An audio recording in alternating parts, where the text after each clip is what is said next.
Welcome to another episode of Tech Talk with Toy Ifesaya. And today I have with me Olanrewaju Alaka. He is the founder of Olanrewaju Media, a professional public relations and brand manager. He completed an MA in public relations in the UK along with his BSc in business analysis, and he practices both in the UK and in Nigeria. You're welcome, Larry. Nice having you here. It's good to have you here. Thank you very much. Okay. So, where did it all start from, Olanrewaju Media? All right. Thank you for that question. Okay. So it started in OAU. So I studied German language in OAU, Oh, Yes, exactly, Wow. Yeah. So then I think during that period I traveled to Germany. Then that's where I actually got my name from anyway. I got the Larry from there. So I was always being called Larry. And and my best color is blue. And I said, okay, let me just add these two names together. That's where I got the brand name from. Oh, wow. Then the PR that I do started from when I was I used to advertise. I used to go to hostels to sell perfumes and all that to students. And then I met somebody and he asked if I could help him organize an event, in one hotel in Ife. I think it was Cameron Hotel. And I had no experience at all, about events. And this event was organized within 2 days. It was a great event, and student came on and the sales target was met. And the next thing, I started getting calls from different hotels in Ilefe that we should come help them organize pool parties. You could even check, if you go on Facebook, you find it like the pool parties organized by us. So that's where it started from. And I discovered I like to talk to people, relate to people and all that, because I started by selling perfumes, going to all hostels. And for someone to be able to go to like over 50, 60 rooms every night, it means, yes, Wow. it means you don't have problems with talking to a large crowd of people and relating with people, Then that was where it all started from. Then I started to, develop my skills, and next thing I was getting messages from clubs and all that in Lagos, Ibadan, while I was still a student, and Wow. that was where it all started from. So, would I say that's a calling? Yes, really, yeah. I would say that, really, yeah. Because everything just seems like aligning, Absolutely. right? Yes. That's very good. Yeah. So, have you had any challenges integrating technology in your PR strategies? I would say no. Here is why. So I discovered Facebook 2014. I mean the Facebook art. So I would say that's where the technology started for me, anyways. So I started with digital marketing. So I have a background of digital marketing before even fully integrating into PR. So for digital marketing, you need to do your research, try to see what tools are available for your client to make more profit, and of course you as well.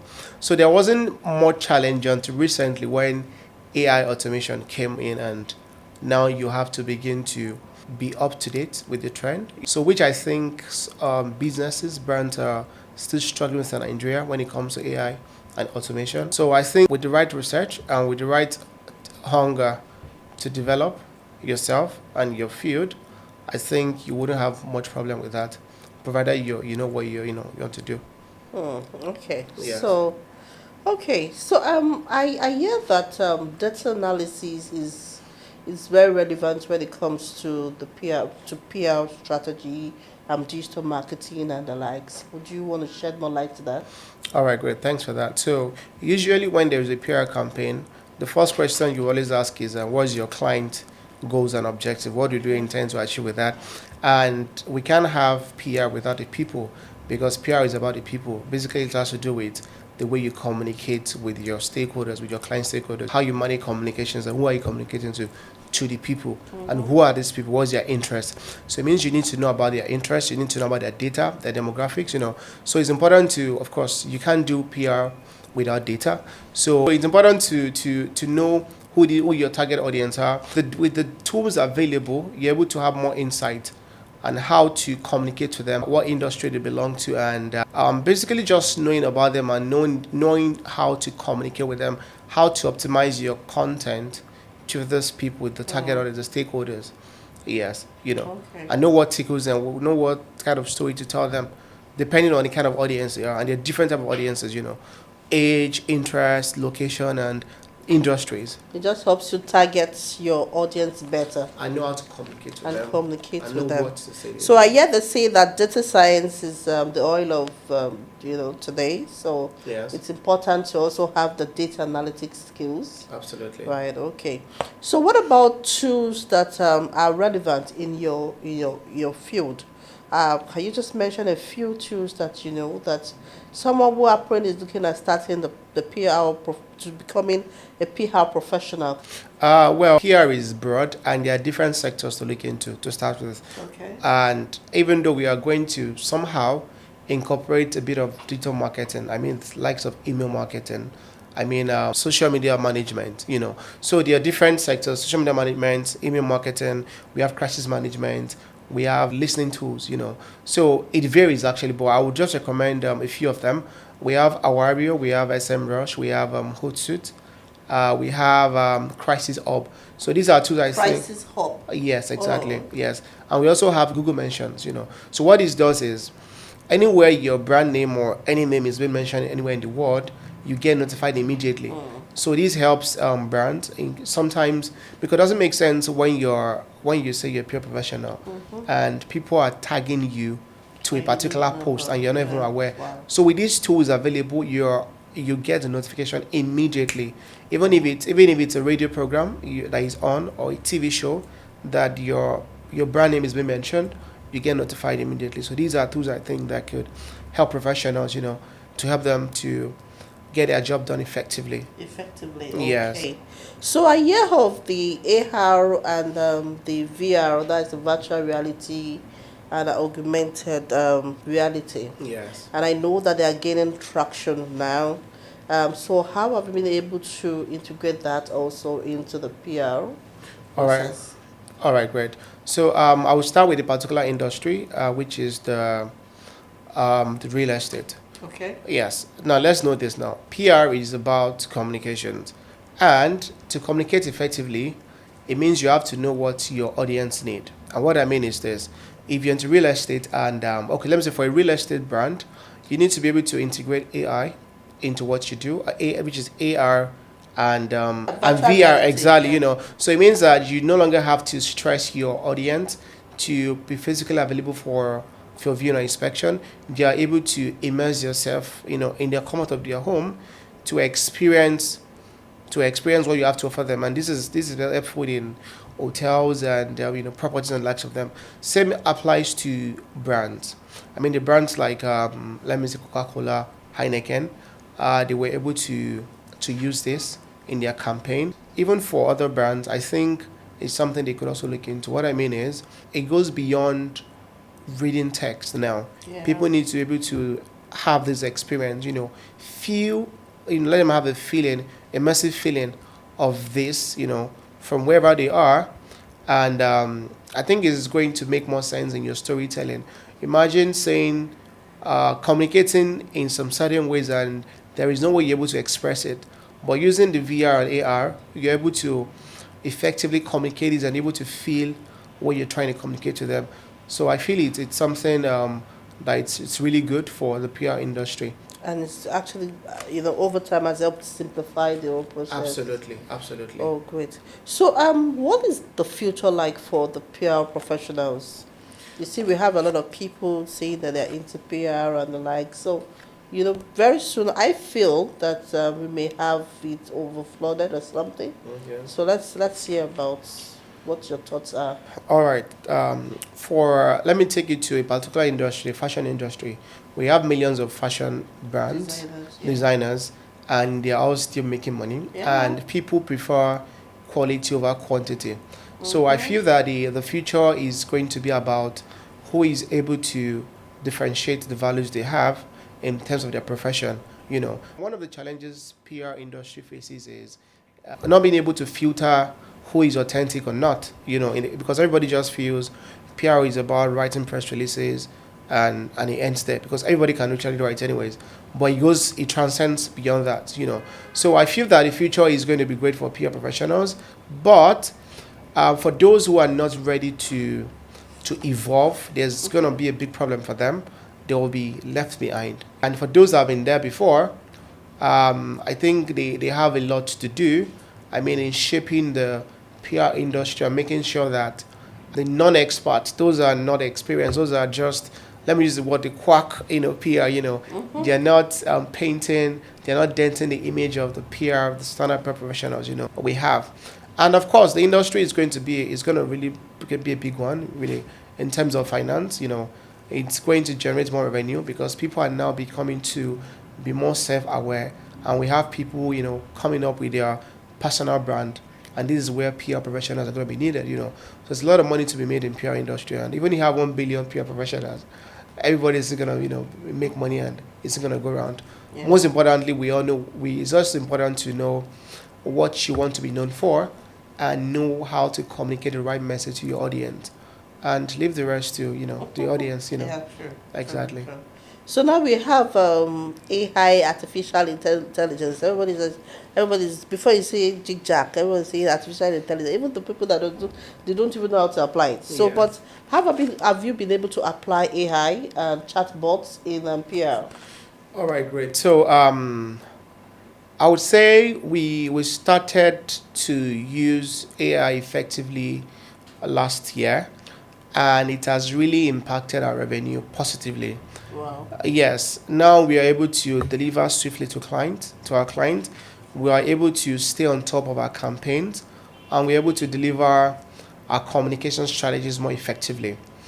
Yes. So I would say that is something brands should look into. Brands should be able to stay on top of their game. For instance, you can communicate without maybe probably via phone calls or emails or SMS or social media. So AI has really helped to help in how do I say this? Help to carry out effectively, help to translate and project what we're trying to communicate more, because human effort sometimes can be stressful, but with AI it's just seamless and easy. Process exactly, Right. And for organizations that usually they would have to employ like 20 writers, now you're able to have just 5 writers, and you're saving more money.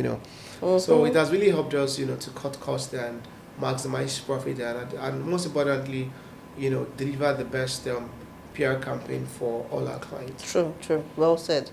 So now, let's look at the current situation of our economy. A lot of people are migrating. There's a Japa syndrome everywhere. Some people say there's no hope for the country. Some people are you have angry people out there, increase in fuel. So many things, like it's so expensive, even living in Nigeria. Yeah. So what would you say about this jackpot thing? Well, it's in 2 ways. What I would say is, if anyone is convinced and they're certain that if they leave a particular location for the other one, they are going to be successful, they should. But here's what I have to say. I'll use myself as an example. I will say that for some years I had been laid back, in the sense that I didn't know what potential I had. I didn't know, and I felt that if I could probably Japa, I would be more successful or probably wealthy and all that. And unfortunately, or let me say fortunately, it has been a wonderful experience. So what I did was I was able to say, oh, you know what? If I'm going to Japa, it's going to be for one reason, to build myself, to invest in myself, to study more in this my field, which is public relations. And I would say that for someone in that same shoes, it's advisable for you to go and learn more. Use your money to buy confidence, and come back to your country and make the best out of it. I mean, you make money. But for those that are traveling without skill set, without the right without the right things they should have, it's going to be quite difficult, because the system is built in a way that is going to put you where it wants to put you. Fine, there's dignity of labor abroad, but for those that want great things out of life, I think in as much as Nigeria is looking the way it is, Nigeria is still the best place you can live. I always say this, because the market entry is amazing, and if you're not lazy, you're able to network. You're able to build yourself. You're confident, even if you don't know much of what you're doing, but just go out, network with people, have something to offer people. I strongly believe that somehow, someday, you're going to hit it really hard and really big. Okay. Yeah. So you sound like the mid Nigerian. Because really, but I can Yes. relate to what you're saying. It's important that you build your competence Yes. so that you can be relevant in wherever you find yourself. Absolutely. So for me, the key thing is know why you want to leave the country, Yes. right? Some people will leave for reasons to like either build their confidence, learn more skills, Yeah. expand their origin, Yes. get to understand their profession more. Yes. Those are justifiable reasons, Yes. True. right? I know that the country, in a way, is hard for some Yeah. people, and I don't want to speak from one side only, right? I know that there's some certain skills that some people have, like the truck drivers, the plumbers, and the Yes. likes, that they're underpaid in this country, and if they feel they can find a better way out there, Yes. so just find what works for you, and please, very important, build your competence. Whatever it is, get a skill. Very Yes, important. it's very So important. that you can have something to lean on, something that can help you bring in income. Absolutely, Right? absolutely. Okay. So I would like to come in there. So there was a day I was speaking to a organizer. That was last week. So the man said he said he wasn't going to Japa. He said most of his friends are abroad and they are building houses and all that. And I was like, okay, why don't you want to travel? He says, well, for the past 20, 30 years, he has been a vulcanizer. He has his own house. He's a landlord in Nigeria. And he has a car lot and he's doing wonderfully well. And he still does his vulcanizer in an advanced way, right? And the knowledge, the kind of education he has, I would probably just say maybe secondary school education. That was it. So what I would say is, for those that have the right skills, and for those that are really hungry for success, I strongly believe that if you pursue it in Nigeria, you are going to achieve it. Because I've been able to live in both in different countries actually, and I can see that there are some of these things that are missing that the youths don't understand, and when they travel, they now begin to realize, oh, really, I should have done this, and by the time, especially for those that are married and with kids and family, it's always, I will not say it's always too late for them to retrace back their steps, because by that time they probably don't have age on their side anymore, and what they will be doing is they'll be on survival mode, trying to feed their families. So I just feel for the youth, importantly, they should know what their calling is, what God has given them to be, a passion. If you're gonna be a photographer, you can make billions of naira in Nigeria. I can tell you for free. Even you're a shoemaker as well. We have a lot of young people. Larry Blue, Absolutely. better package you. Absolutely, with the right packaging and the right people, you make a lot of money. So that's it. Okay, so it makes sense, right? Yes. It does make sense. But you see, for me, I still feel that those who apparently are able to build their skills from what we have said earlier, they Yes. can better position themselves. And like you had also said, try to understand that God-given talent and see how best you Yes. can monetize your skills. Absolutely. Some people have those skills, but they don't know how to monetize it. Yes. Yes, right. And you see, for me, they say there's insecurity in the country. Sincerely, there is insecurity in almost all countries. All over the world. Yes. So you see, some countries are not behaving like we the Nigerians, where certain things happen Yes. and it's everywhere on the internet, and you see people carrying it, and then Bad press. and they also have things that are also not working in their country. Yes. They have insecurity. I've heard about somebody. There was the time when I was, I think it was one of these videos they just sent on WhatsApp, and in a particular country where a small boy of like I think 4 years or 5 years thereabout was saying that he wants to be a killer. Yeah, I saw it. You see, and then you also have people. You have cases of people, certain people who apparently just feel that they just don't like a certain race, and they stand up and go and shoot into the air and bomb. So they have insecurity everywhere rather. There's insecurity everywhere. It is just you to just find out what you want to do differently, and just make sure you think about it critically before making that step, so that you don't be like those who Japa and then what did they say that? Japada. Jackpada, thank you. Yes. So you don't Japa and Jackpada. In short, we want you to Jackpada. We want Yes. you to actually Jackpada, Absolutely. but for a good cause, right? Yes. It's not that you are stuck there and then you feel like coming. No, we want you to come back to the country Yes. and incorporate whatever it is you have You've learned here and to help build people, Nigeria. to build the country. So Yes, absolutely. That's very So I would like important. to add to that as well. Yes, please. So imagine someone who his entire life had never been robbed, has never been attacked, has never experienced any form of physical attack by anyone. And imagine them traveling, leaving Nigeria. There is insecurity, and the next thing is they're getting attacked abroad. I mean, imagine someone being stabbed several times, several places. Do you understand that? So what do you say to that? Are you going to say because the country is good I and have a case.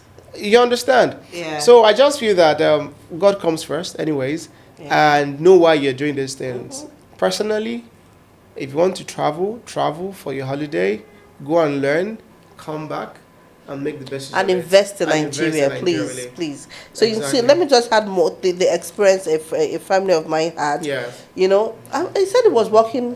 I don't want to name the country. I had some experience actually. Yes, I don't want to mention the country. Yeah. On the road, he was just right there thinking that it was safe. Then he had his AirPod in his ear Yeah. and his phone. He said he didn't even know where the slap came from. They slapped him from the back, boom, and they collected his phone and collected. He said he was shocked. Yeah. That, are you serious? In this country, so Yeah. it's everywhere. Please, just know what you are doing. But please, in all you do, ensure you invest in Nigeria. Very important. Absolutely. So have you had any embarrassing moments in this profession? Have there been times you had failed or something that you just don't feel, you didn't feel right about, Well, I would just let me take us to my experience in the UK. Right, I think that's when I could say it was embarrassing Okay. because I can't imagine myself someone who is an employer of labor, someone who is highly valued in his country, bombing. I call it, you're bombing your CVs. You're sending CVs to over 1,000 companies Wow. trying to get a job, and at the end of an interview, someone is telling you that unfortunately, may say, you're getting that kind of mess. I'm like, with my portfolio, my footprint and everything, you're telling me I can't get this job. Like, I honestly, I felt embarrassed. I do feel embarrassed anytime those messages come. Like, really, does it mean I'm not good enough? Because in my country, like, people value me a lot. Yes, And so you're I'm, not valued there. I'm here and I'm trying to even manage the job I'm applying for. And you're telling me, unfortunately, And I said, no way, this can't happen. Honestly, I said it can't happen. I have to go back to where I'm highly valued. And really, honestly, we don't know you don't know how great Nigeria is. Nigeria is going through a lot of things, but you won't understand until you find Yes, yourself in you're some going to understand. situations abroad. Yeah. So let me just add to what you said. Yes. Two instances. I have my family in the US. A Yes. few of they were sharing their experience, and there was a time I had a conversation with them, and they said that they prefer to stay in a particular location where they have more of the blacks. Yes. Just so that their children don't come home crying. They've had instances where their children come back from school and they are being bullied, True. they are being talked down. True. I quite a number. So just so they can be safe, they go to a community where they have more of the blacks. So I'm not saying that this racism or whatever is a major challenge, however it is, right? And then there was another one where I think it has to do with the job also. She said she had applied. She was a CEO in Nigeria, Yeah. right? She went to Canada, Yes. and then she just was told she has to start all over over. again. Every little thing all the party, all the university graduate certificates and all those stuff, they had to tell her to start from square one. So you see, I'm not saying that is applicable to all countries or that everybody has to start from there. Yes. I know also that there are certifications that you can take right here in the country. When you travel Absolutely. abroad, you are given a managerial role. I know someone who did HR in this country, and I did Yes. an exam. They call it SHRM, and got a was highly placed abroad. So you see, just identify what you want to do, right? And it's very Absolutely. important. So that actually took us back to this Japa. Yes. Then, sorry. Then Yeah, go also, ahead. what I'm going to say is this. For me, I think, okay, I have a couple of friends in Nigeria now. Yeah. They make a minimum of 4 to 5 million naira monthly salary. They are here in Nigeria. They work for companies abroad. And in fact, their roles are they are very interesting roles that does not even require tech skill. It's hard. It's hard to get these jobs even abroad. So I think it makes more sense when you try to develop yourself in Nigeria. I'll have more skills. Just ensure you're of course apply for jobs. Definitely you definitely get these jobs really These while things living in actually Nigeria. happen. Yes. They are real. They're happening. I have a few people that I also know, Yes. even a few of my staff who have already got employed Exactly. remotely. We've had to train quite a number of professionals in Macintosh, and at the end of the training, they get jobs abroad. Some will come with relocation. Some is remote. remote, yeah. It's done remotely. So please just skill up, right? It's Absolutely, very yeah, important. skill up, exactly, yeah. Yes. Have a global mindset. Okay, That's right. skill up. Yes. Okay, so to come to the conclusion of of this episode, Yes. so I just want you to give us a general advice to the youth out there, people who are probably aspiring to become like Larry Blue, So what would you say? I know you're going to mention focus, but then let's hear. What I would say is, whatever you do it well. Okay. And even if you work for anyone, ensure you do the job diligently. And here is why. If you do it well, you're doing it for yourself, for the future, for your future. Because whatever skill set you must have acquired, whatever experience you must have had in that, doing that job, is going to be useful for you somehow, somewhere in the future. So well done is well doing well. And it's important to discover who you are at the early stage of your life. If you don't know how to, just look for what you love doing, what you enjoy doing. I can guarantee that's your calling, and that's what you should pursue. Okay, thank you so much, Larry. You're welcome. We are so glad we know that when next you call, you're going to come in. Yeah, absolutely. Thank you so much. And to our viewers out there, thank you so much for watching this episode. Please stay tuned, like us, share, and do not forget to subscribe. Thank you.